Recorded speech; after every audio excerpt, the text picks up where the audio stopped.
Bonjour, Hervé Franceschi, bienvenue dans la série Tic and Talk. Aujourd'hui, je vais vous parler d'une formulation particulière qu'on appelle « en fait ». En fait, qu'est-ce que j'avais à vous dire Mais au bout du compte, c'est des formulations qui sont toutes faites et qui font qu'on ne fait que les reproduire. Donc le mot que vous devriez déjà employer à la place de « en fait », c'est « autrement dit ». Autrement dit, ce que j'ai à vous dire, c'est blablabla. Et si c'est un « en fait » en fin de phrase, ça signifie plutôt « au bout du compte ». Donc déjà, première chose, trouvez des synonymes. Ça va vous aider à prendre conscience que vous le dites et le redites.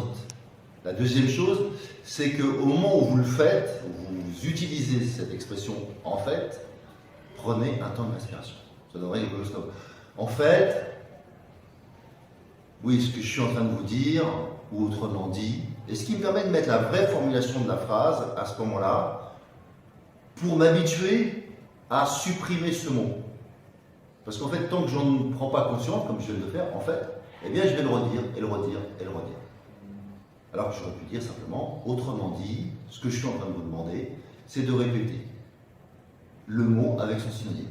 Ça, c'est la première astuce, utiliser les synonymes, ce qui permet d'oublier rapidement la première formulation, on s'attarde aussi sur la deuxième, et au bout du compte, on peut avoir plus de choix. La deuxième chose, c'est de préparer vos pitchs, vous préparez vos speeches, parce que quand vous les préparez, vous avez inconsciemment aussi des liaisons.